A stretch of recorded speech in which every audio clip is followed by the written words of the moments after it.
Hello everyone, today we read and comment the first chapter of the third book of von Clausewitz, Vom Kriege, the book being titled Of Strategy in general, and chapter 1, Strategy.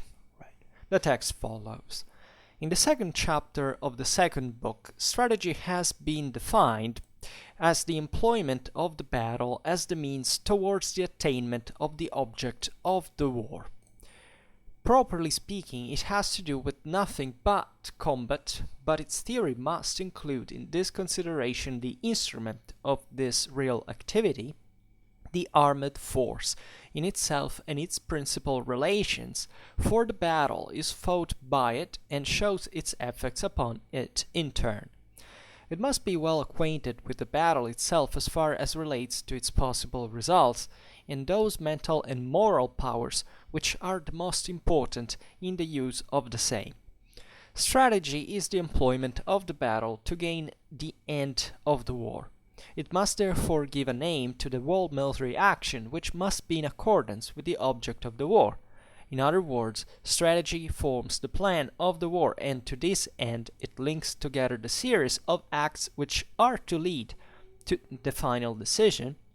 That is to say, it makes the plans for the separate campaigns and regulates the combats to be fought in each.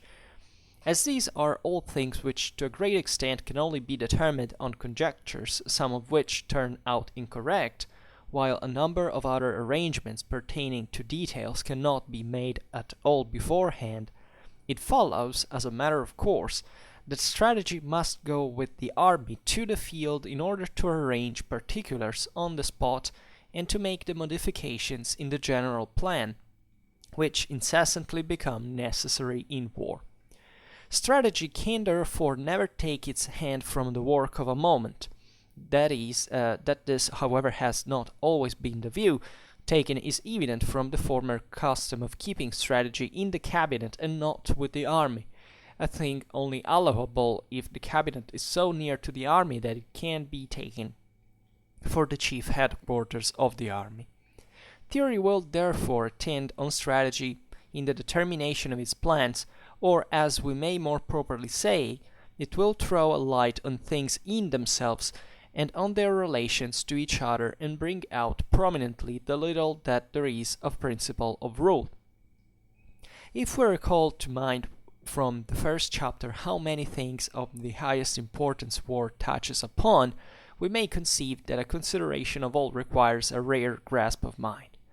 A prince or general who knows exactly how to organize his war according to his object and means, who does neither too little nor too much, gives by that the greatest proof of his genius, but the effects of this talent are exhibited not so much by the invention of new modes of action, which might strike the eye immediately, as in the successful final result of the whole. It is the exact fulfillment of silent suppositions, it is the noiseless harmony of the whole action which we should admire, and which only makes itself known in the total result. Inquirer who, tracing back from the final result, does not perceive the signs of that harmony, is one who is apt to seek for genius where it is not and where it cannot be found. The means and forms which strategy uses are in fact so extremely simple, so well known by their constant repetition, that it only appears ridiculous to sound common sense when it hears critics so frequently speaking of them with high-flown emphasis. Turning a flank, which has been done 1,000 times, is regarded here as a proof of the most brilliant geniuses, there as a proof of the most profound penetration, indeed even of the most comprehensive knowledge. Can there be in the book world more absurd productions?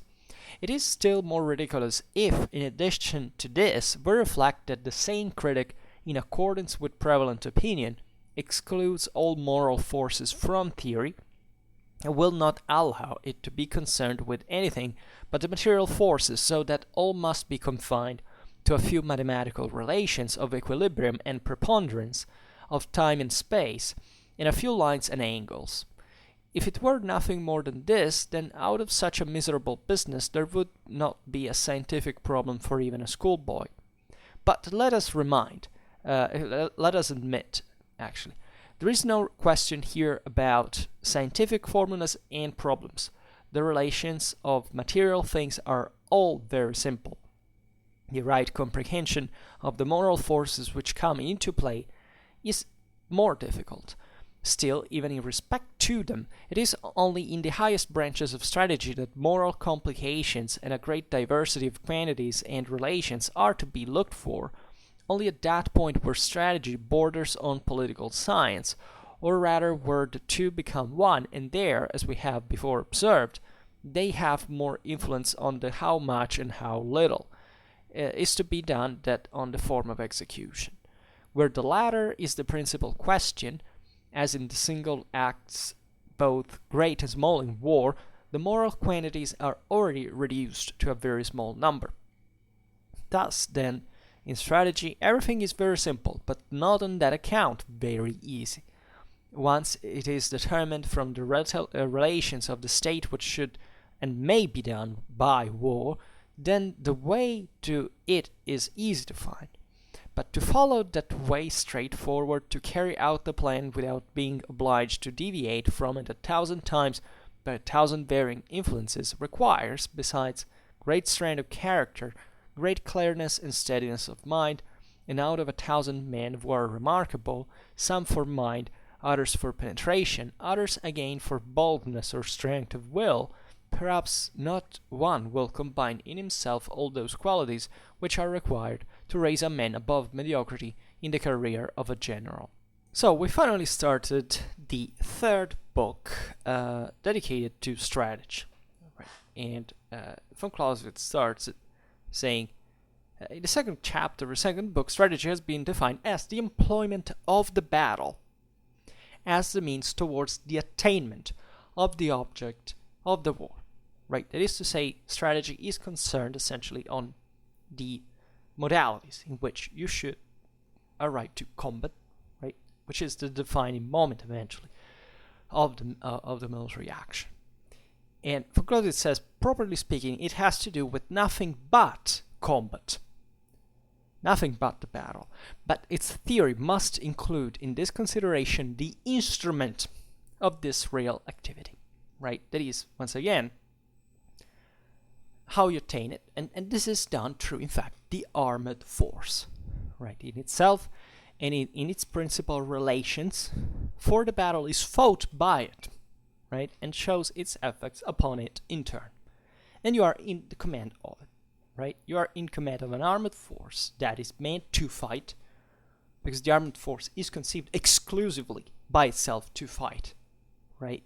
The deterrent in itself, even if you don't use it effectively, is still there, because that's capable of unleashing hell and killing people, and there is no other way of putting it, right? That's what the military instrument serves to, right? So all that concerns strategy in this sense is how these armored forces are to be employed, right? And it's important to separate theoretically here the concept of the armed force from, for example, all what is not strictly military as such. For example, even things that are as vital as logistic for the military action, because strategy by itself, through the theory of the art of war, is concerned exclusively by the employment of the armed force, as von Clausewitz has explained in the previous books, as they are already fit, in shape. And you will say, well, but during a campaign this thing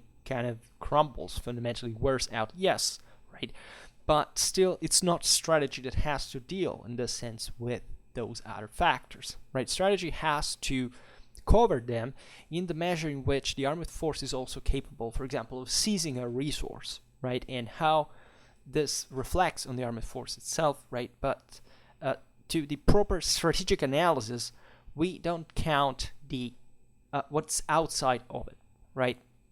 Is a common mistake that is done, linguistically speaking, that is associated, for example, to the concept of grand strategy, right? That has been, clarified that it basically has not to do with strategy proper, because it's a broader consideration of many other factors that can't, in this sense, be framed in strategy as such that deals exclusively with the military aspect of the story, right? That is, once again, not to say that we are detaching strategy from all what serves to have it enacted practically, right? We are simply making clarity at a didactic level, right?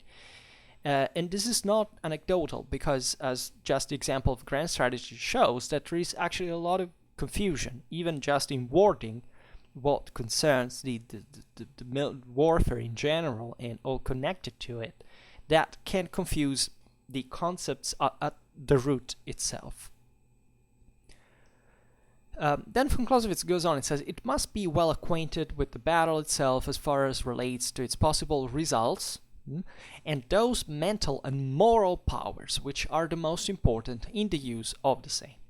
Right? So strategy deals with combat, knowing essentially what the consequence for the armed forces will be of it. Right? Tactics eventually deals on how to win the fight in the field. Right? We have seen from the previous books that these things are always intertwined practically. Right? Not just they influence each other. Right? You can't explain a battle if you don't explain, loosely at least, the strategy behind it, and vice versa. You can't study wars just saying, okay, well, what happened in that battle does not matter, because the outcome of battles has by itself an evident it has actually always strategic consequences, right?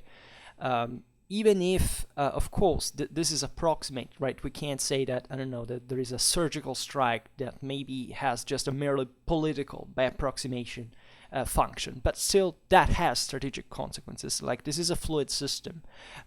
Always remember that von Clausewitz has an asymptotic way of reasoning, right? There is always an absolute and a zero, let's say. So the thing, like, there are battles that didn't have strategic consequences is actually pretty improper. We can't talk about battles that naturally had massive strategic consequences, others that had very few, right? But every employ of the military force naturally has an impact in this. And why? Also because it impacts, as von Clausewitz rightly says here, the mental and moral dimension. Right, the powers, as he points out here, which are the most important in the use of the same, that is, of the armed forces themselves, right? So, for example, you can't say that the Battle of Lepanto didn't have strategic consequences. There are many professors that actually claim it and teach in a university, right, because they don't see the fact from a moral point of view. And von Clausewitz also exposes that. I mean, this thing was written 200 years ago, right? Our scholars could go take a look on average, but most of them don't even know who von Clausewitz was. And of course some do. So this is not an attack to scholars to occur, but to many people that actually deal with these topics but not knowing sometimes what we're talking about.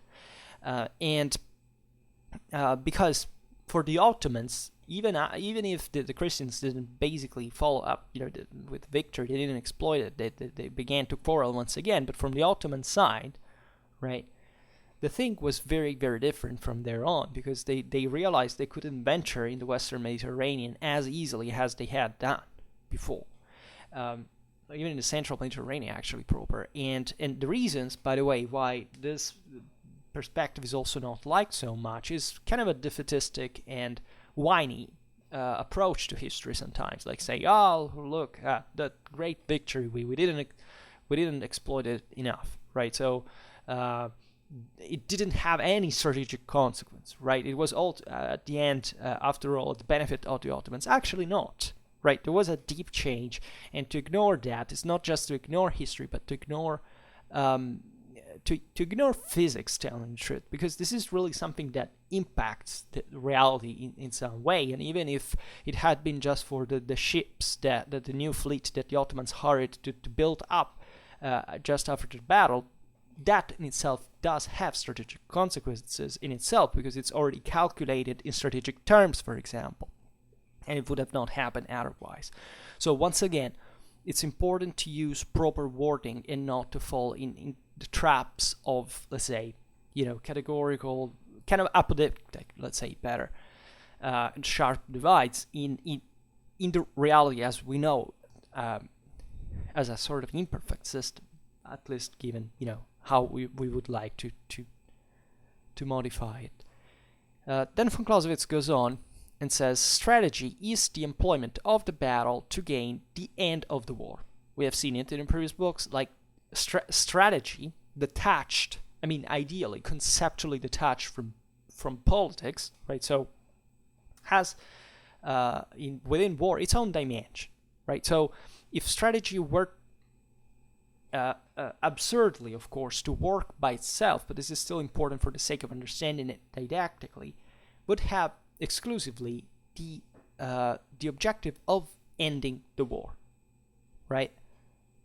This doesn't mean anything, because politically speaking, you might want to protract the war, right? But the way strategy works is to bring the enemy to oblige him to fulfill your will through a violent means, right? And that is to lead to peace, right? Then going on, strategy must therefore give a name to the world military action, which must be in accordance with the object of the war, right? So it's very simple. Strategy in this sense has to essentially dictate what the military action is going to be about. And this is done in accordance with the object of the war, that being strategic is eminently military, right? How do you wipe out the enemies from that area?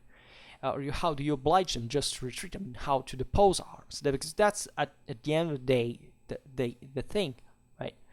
And von Clausewitz says, in other words, strategy forms the plan of the war. And to this end, it links together the series of acts which are to lead to the final decision. That is to say, it makes the plans for the separate campaigns and regulates the combats to be fought in each, right? So the war's campaigns are seen as the sequence of actions, of military actions that deal with, in fact, bringing as the employment of the battle as the mean towards the attainment of the objective of the war, as we have just said by definition, and that, is dotted by itself by combat, right? By these events that have to do eventually with the ultimate decision, how this thing will go. The decisivity of battles is a wholly different issue here that we're not to discuss. Von Clausewitz kind of ironically, but also rightly says, that the only decisive battle is the last one, right? And it is true, as we can't really see most of the times what is decisive, right? Especially considering, as we have seen in previous books, the enormous level of unpredictability of war in every single circumstance. That is reflected by the fact that that is being fought proper, right? So von Clausewitz is properly right. The last battle is really the one that settles the matter, right? Because if there is no combat after that, you have obtained. The winner has. There is a winner proper, because someone else from the other side has decided to suspend the military action, essentially to solve the thing by. This depends on the political mandate of the war, both of the military instruments, but the thing has passed to, okay, we will deal with this in a different manner, right? Also, concerning what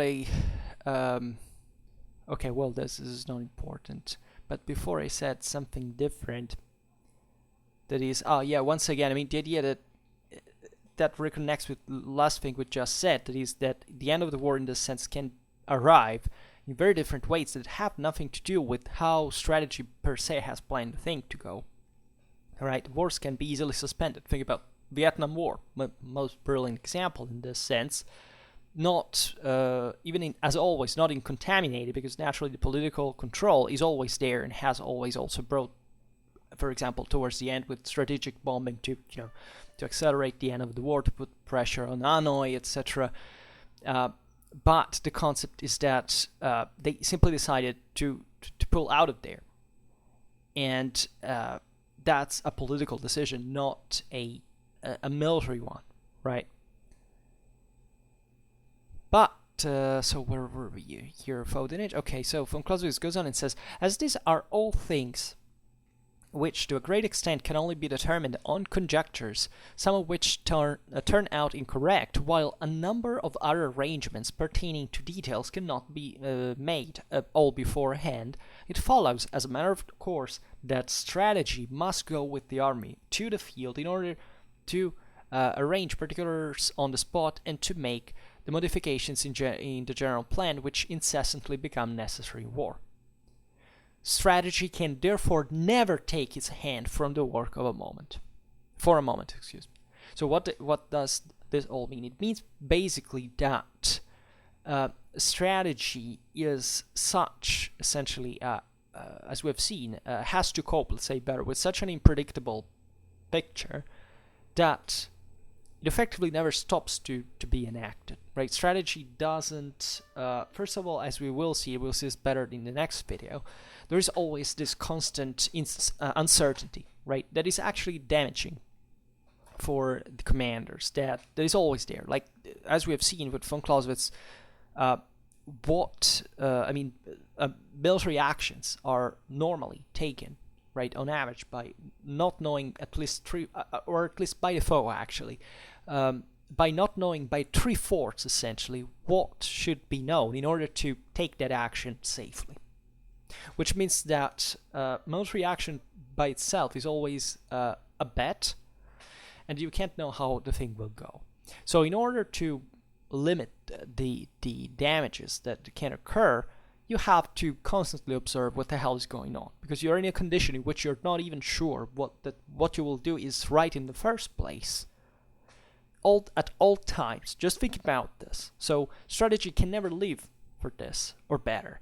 There is naturally a way to control the army and to control, if a commander decides, okay, to be careless, well, the mess will happen. But in this sense, still, there is a strategic realization, if you stay on the field, that at least you have to take care of your own safety, right? And the way you detect, you scope that and you analyze that is constant, and you can't detach yourself in that regard, even from what eventually will become kind of irrelevant, right? This is something you can see even in the news, right? How many times you can see on the media, I don't know, there was this bombing here, there was this explosion there, this guy was killed, and so on. Yeah, these are all things that, especially the media, tend to inflate this all the time because of audience, right?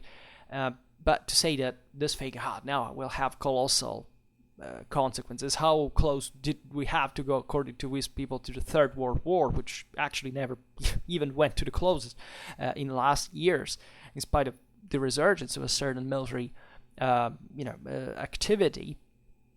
But it's still important in terms of strategic analysis to naturally study these events. And even if, in a few years nobody will remember, that news, single event, etc., and that will just be studied in history books by some expert, still that thing at the moment, objectively, for the sake of strategic action, right, that has to follow from that is important, right? Because from that small thing, technically the thing could escalate, and this is related naturally to that degree of unpredictability that we were talking about, right? Not only you don't have the certainty of whether what you will do will work, but also you don't basically know most of what is going on around you. So every threat can be particularly, by itself, if you in fact also tend to lack a strategic vision, can be a much bigger deal in your, essentially from a psychological point. You're going to be scared by it,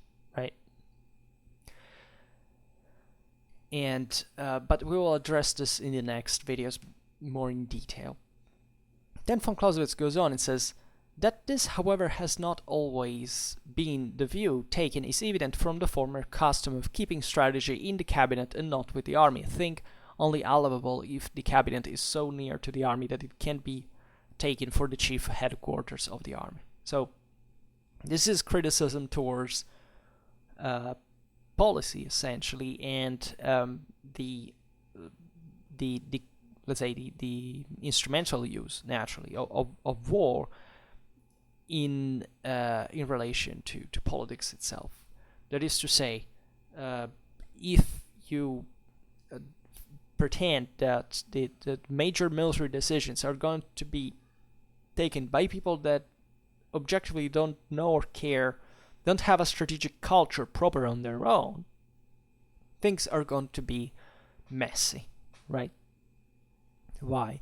Not because the army on the field, its officers, its general-in-chief, the commander-in-chief doesn't know, right, what needs to be done, but simply because politics, by definition, in the Clausewitzian theory, has always control of the armed force, right? There is not a moment in which you say, okay, General X, go bombing that place and tell me how it goes, right? And there is a moment in which the general has basically, puts the phone down and things happen, and politics doesn't have a connection with that. First of all, because every soldier in that regard is also part of a community. So what is going to happen is not dictated just by, cold, soulless killing machines, right? The thing happens because, and still, even if they were, right, think about artificial intelligence, those still are programmed by someone who is not just planning the thing, let's kill as many people as possible, but simply, let's kill people in a way that we can regulate in some way. Why? Because politics, right? That's how politics has always the direct control over the military, right, in this way. And you say, well, but what if, war takes over, like you're being defeated? Well, yes, because there is another polity that has taken over in that sense. It's not the military proper, right? Our military is just an instrument, right? This is fundamental in Clausewitzian theory. You must know it forcefully. Otherwise, you don't understand anything of all this. So here for Clausewitz, simply pointing out that, of course, if you detach let's say the political mandate of the military action, right? The political, let's say, issues, let's put it in this way, of the military action from the action itself, you're going likely to have disasters. Why? Because once again, politics is overlord, right, in this field, and therefore it's not about how the situation evolves military. It's about how the situation evolves politically. And simply because the military instrument is exclusively political, as war is by definition exclusively, and it couldn't be otherwise by any stretch of the imagination, a political act and nothing else, right? It doesn't exist war detached from the rest, right?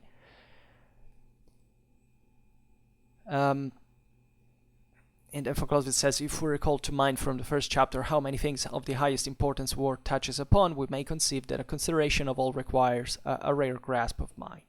Right? So, yes, definitely war is not an easy business, right? It's very simple, as also we'll see now, but it's not easy. Always remember this. War is simple. Yes, war is very simple, as a matter of fact. Very simple. But it's also very difficult, right? And that is another issue. And the problem is that also political class should have a strategic culture, right? Our silly view on an average level is that war is just, we have stereotype a little bit the military and military culture and strategy as, okay, well, you like this stuff, you're probably bloodthirsty sociopath, just wants to make war. These are the typical culturalist delusions, right? A political, we have, after World War II, after the inane disaster that we went through, we have made this most idiotic mistake to pretend that the fault was, having a militarized policy, in the sense that policy would have to deal with military affairs. So they thought, some genius, some idiot thought that, politics from now on should not use violence, right, for any reason, because that's bad, because look, but that's what the Nazis did, that's what the Soviets did, right? That's not the point. If you study from Clausewitz, you perfectly well know that violence is ineliminable from the military, from the political options, and that especially is ineliminable from human nature in itself, right? It's a universal language, the one of violence, and it will flare, right? Even if you try to keep it contained, Not just someone can aggress you and destroy you if you don't have a proper military education, but also you may essentially implode on yourself and break out and basically unleash a violence that is completely undisciplined, that can in fact destroy and possibly even repeat what happened in moments like World War II.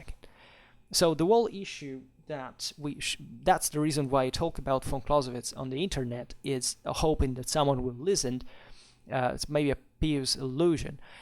Is that this when von Clausewitz wrote this, actually, it was not a big deal, right? But it's all the more relevant today for the aforementioned reason, right? That our politicians should have a strategic culture. You can't have. It's not just about the defense ministry, right? That has to deal with war. We're talking about the chiefs of our states, right? And all the people that also work with them should constantly realize that you can't deal exclusively in political social terms, or at least you should realize that within the political option there is still violence, right?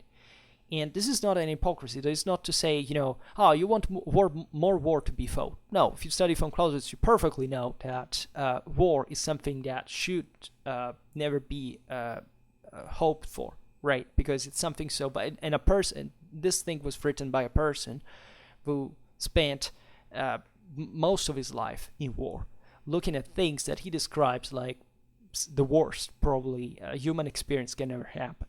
Right, and yet you have to understand the intelligence and the moral integrity of this person who tells you also, but you must know how this thing should be done. Not because it's an option, right? Not because there is the barbarian who makes war and the civilization that doesn't make it. Civilizations are by definition much more disruptive than the tribal societies, right? And there is no shame in this. Right, it's part of our accomplishment, right? This is disgustingly also used, historically speaking, to support delusions like things like, the Celts had a positive idea of culture with harmony with nature. Instead, the Romans were the Nazis of the ancient world. They didn't have a real... to support this radical ignorance that is unfortunately proper of the greatest masses of our societies, right? It also... in the Western world, that given its importance, it's much worse, right? Because if you are like a third-class country that doesn't count anything, it's fine. But if you have nuclear weapons and you go around and you have a direct political impact on the world, much greater than others, this lack of strategic culture is criminal. It's stupid, right? And it will kill more innocent people. That's why we must be militarily educated, which is what once again, I suppose quite clearly, great part of our Western civilization at this point is not, right? And this is not a matter, once again, of saying, the military should deal with this. No, because you're citizens. You have a political, hence a violent power in your hands, and you always exercise it. It doesn't matter if you don't slap anyone, if you gun down anyone. Every single political choice you make is going to be enforced in a way or in another. It's going to have an impact, right? You kill people even if you buy a certain brand rather than another, right? It's just that we are responsibilized in this regard, and we, rather than accepting that we actually kill people by politics, we pretend to, let's responsibilize ourselves. So we'll say that up to a certain distance of our, consequence of our action, it doesn't matter. It actually does matter. And in fact, the whole thing gets much more complicated to determine is exactly what von Clausewitz is saying here, but it's there, right? So if you think it doesn't count, you're an idiot, and you're actually making a substantial civil damage to your society, and to others, by the way. That's why we study von Clausewitz, and that's why everybody should study von Clausewitz, because it's a moral duty in a civil and democratic world to have a strategic education. The same goes with discipline. Where's discipline? How can you manage a civilization without discipline? That is something that you actually enforce on people, right? And you must accept it happens, right? We live in a state that, in order to render, necessary, mandatory certain actions, if you don't do it, it will that will be enforced on you in a way or another. Taking you away money to refine is not different from that, by the way, right? And the fact that we say, we do it willingly, right? So it is actually not true. No, you're doing it because otherwise that would happen. So even the deterrence is happening there as a violent force. So we live in a world that is intrinsically violent. There is no politics and no society without violence. Always remember this, right? That's why I warn you always against culturalism, because culturalism is a monstrous theory that has ruined this world a lot, right? And von Clausewitz is the antidote for that.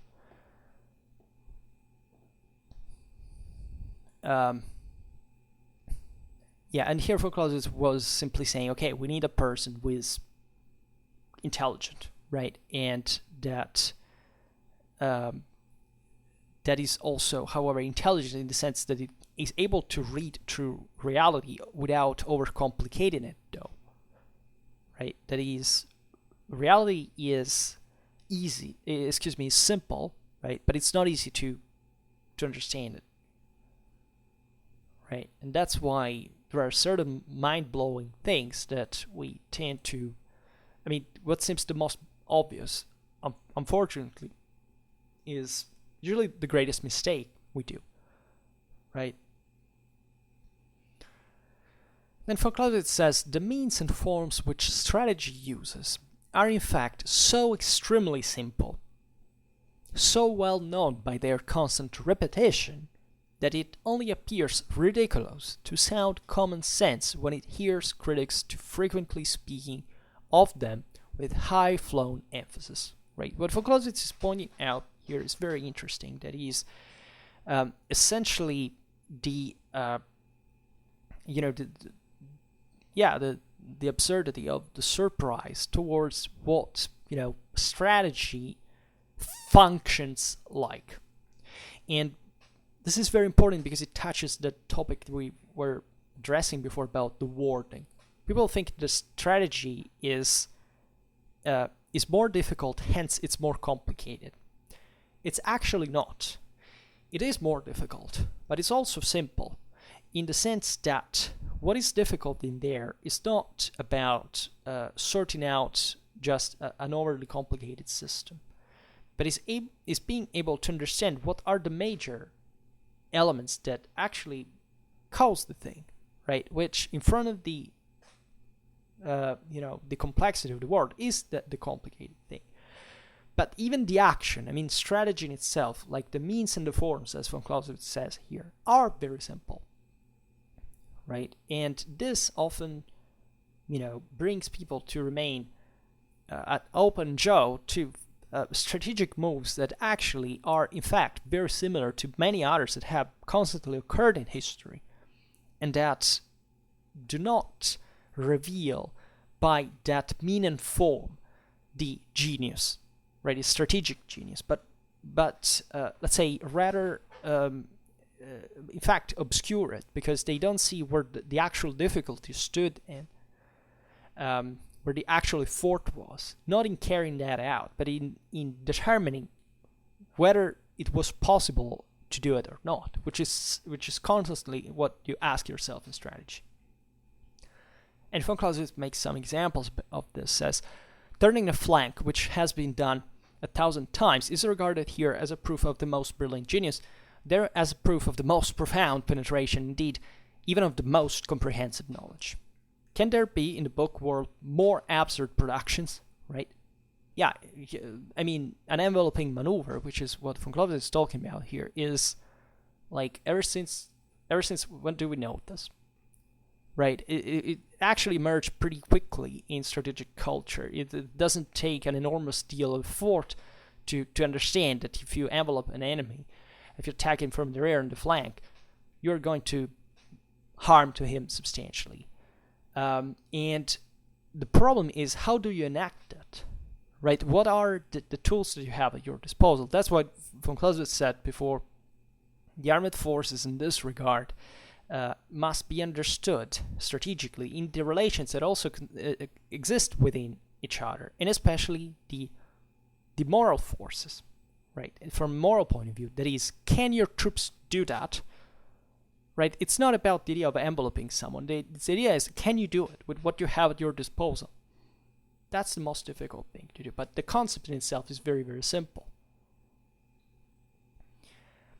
And in fact, von Clausewitz writes, it is still more ridiculous if, in addition to this, we reflect that the same critic, in accordance with prevalent opinion, excludes all moral forces from theory, and will not allow it to be concerned with anything but the material forces, so that all must be confined to a few mathematical relations of equilibrium and preponderance of time and space, and a few lines and angles. Right? So here von Clausewitz is once again criticizing the principle of internal lines that we have seen many times, in that, in this regard, reduces, in fact, theory of the art of war just to this maneuvers. So it seems that stops to material side of the story. That once again, in fact, not surprisingly, our society seems to be overly concerned with, like, what kind of weapon do I use, how many the enemy are, and that nobody cares about moral forces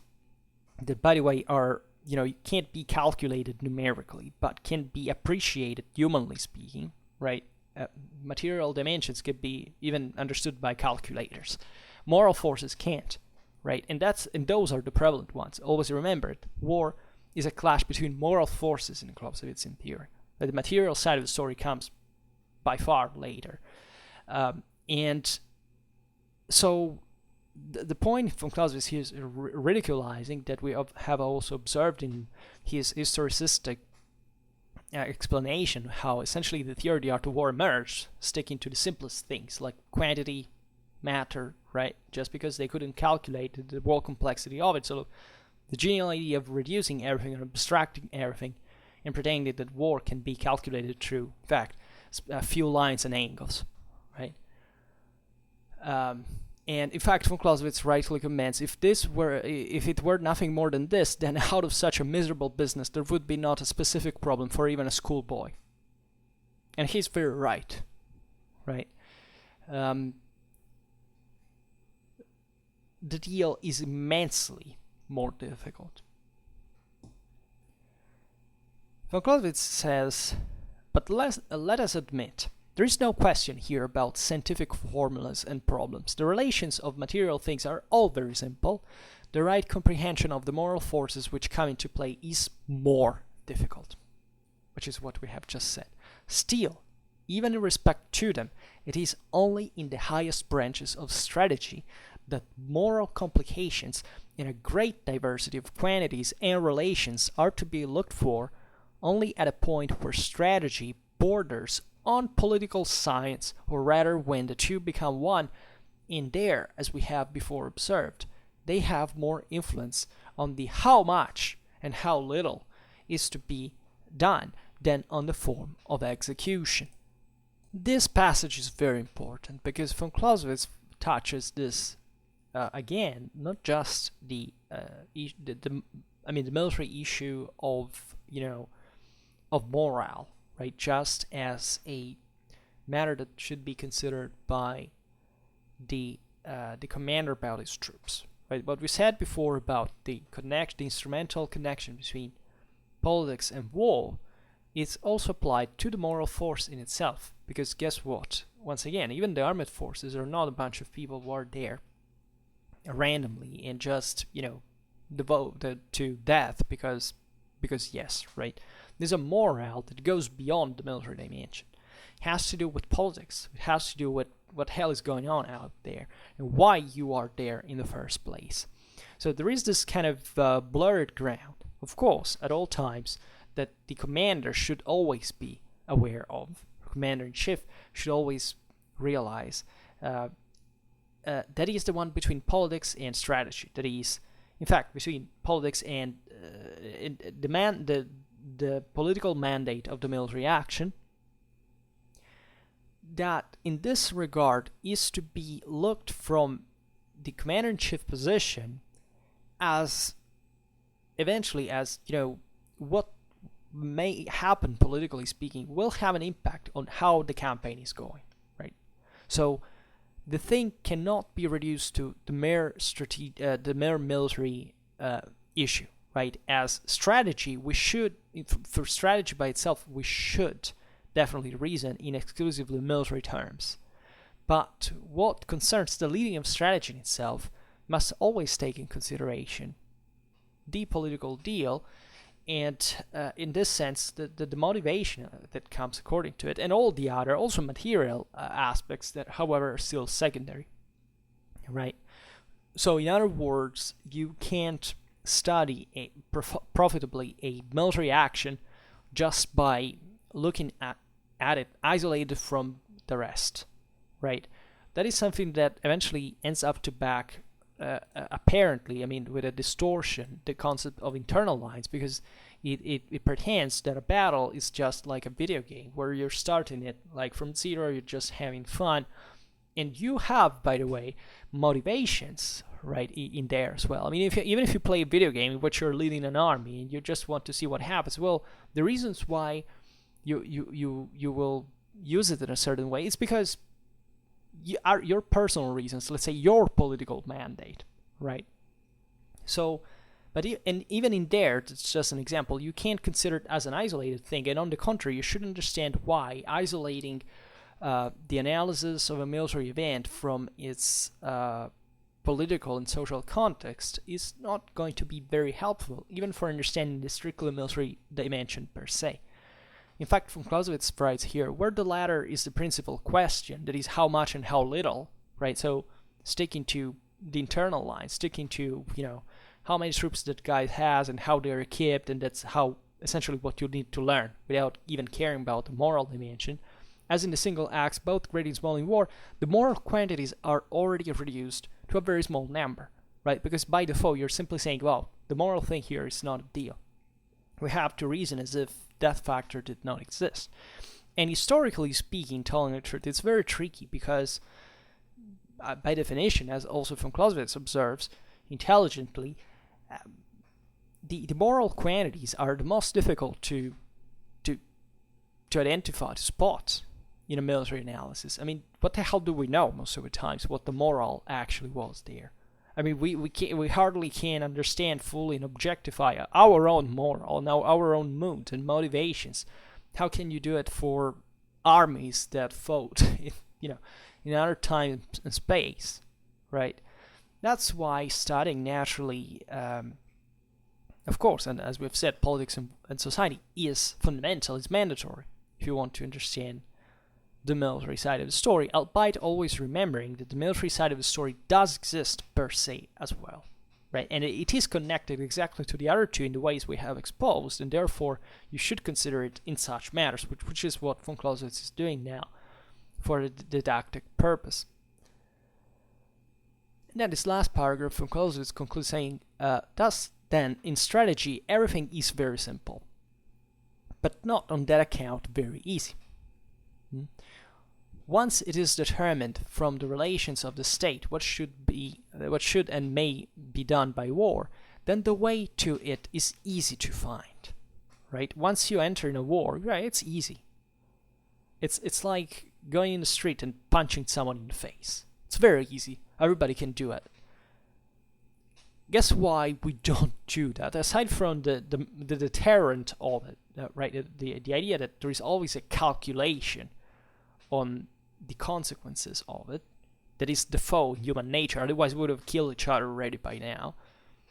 And in fact, von Clausewitz says, but to follow that way straightforward, to carry out the plan without being obliged to deviate from it 1,000 times by 1,000 varying influences requires, besides great strength of character, great clearness and steadiness of mind, right? And out of 1,000 men who are remarkable, some for mind, others for penetration, others again for boldness or strength of will, perhaps not one will combine in himself all those qualities which are required to raise a man above mediocrity in the career of a general.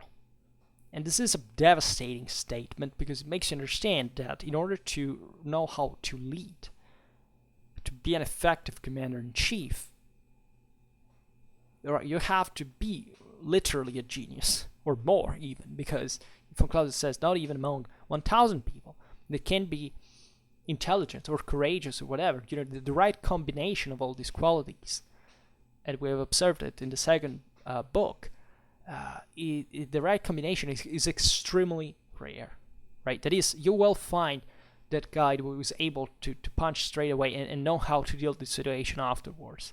But that requires a sum of, first of all, a motive, a valid motive, which means that in making parallelism with civilization, as we were saying before, civilization is more destructive, but also tends to make less use of the military instrument in this sense, because it knows that there are other ways. Guess why? Because it's more intelligent. Why? Because it has that load of competences on its shoulders, while more primitive societies don't, and that's why they're also more warlike, less democratic, right? More directly violent. That is, their individuals are more directly tied to the exercise of violence, but don't know how to organize the thing overall from a political, social point of view as effectively as civilizations do, right?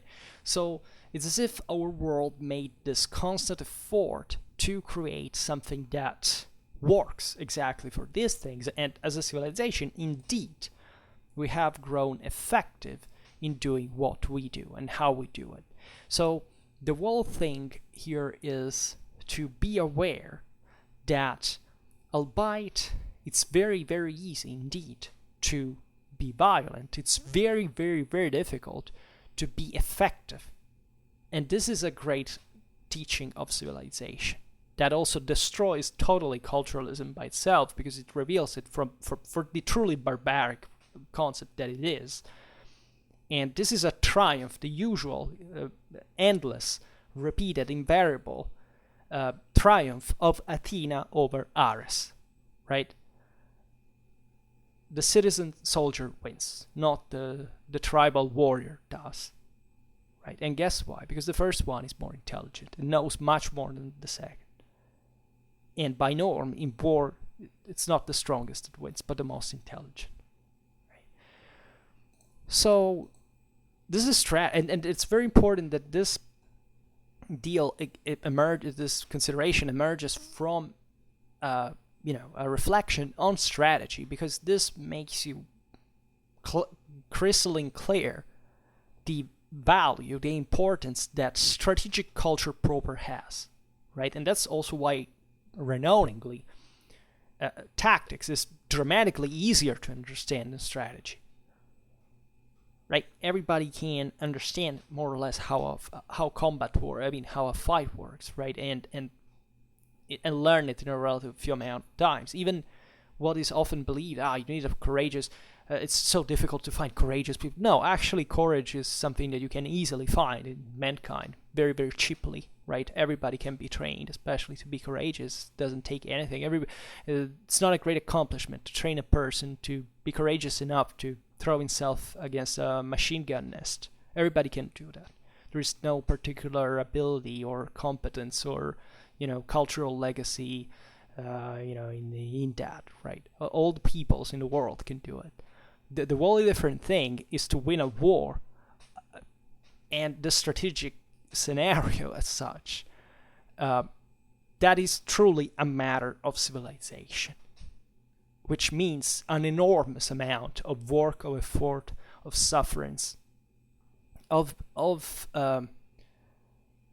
loss, of setbacks, right? Because we have emerged as a civilization in the way we are, also thanks to war. That is, paradoxically, thanks to the enormous amount of unspeakable atrocities that our history, which is an endless tale of massive bloodbaths, has unfortunately taught us in the harshest possible way. And that's why we have to be up to the task. We don't have to go back. We have to remain disciplined. We have to stay sharp. We have to study politics, war, and society all together, and not crossing out war because you think that it's by itself tied to, crazy ideologies. War by itself, it is not. War is neutral, is a neutral instrument. It's like you use a gun. The point is not the gun. The point is who uses it and why. Right? And this means that is politics the real deal. And you can't understand politics either if you don't study war. That is probably one of the most important realizations that you have. That if you don't study war, you automatically restrict politics on this narrow ideal field that doesn't work in reality, because every single country we all come from exercises violence constantly in many ways, is to essentially castrate political education and intelligence, because you basically deprive it from the most obvious realization that humans are violent by instinct, and that our civilization can be easily reversed under specific circumstances from peaceful, relatively peaceful at this point in history in most places in the world, a lifestyle to a very, very violent one. And I think that just studying a war tells you pretty easily how, pretty effectively how easy that is. As von Clausewitz says here, entering a war is dramatically easy. Once you have decided, you have the motivation, you enter in it. But all the consequences and how that needs to be dealt with is a wholly different matter. It's extremely difficult, and if you don't have any experiences in that, you're done for. You will be eaten up alive. Right, and this has literally nothing to do with you deciding to be pacifist or a militarist. If you don't have a strategic culture, you're gonna be destroyed anyway. So because the next one who's gonna be aggressed could be you. So even if you refuse violence as a useful mean, well, yes, you will be leaving civilization being taken over by the next dictatorship or totalitarianism. My compliments, right? Really a very responsible and moral choice not to refuse violence, to resist, right? So let's throw away resistance to tyranny, because that's violent. That's a pretty stupid idea. But anyhow, let's stop it here for today. I just hope that you enjoyed this video. If you did, please share it. Otherwise, leave a like or subscribe to my channel if you're interested in my upcoming contents. And for now, I thank you heartily for listening to me. I wish you a nice time and see you next time. Bye.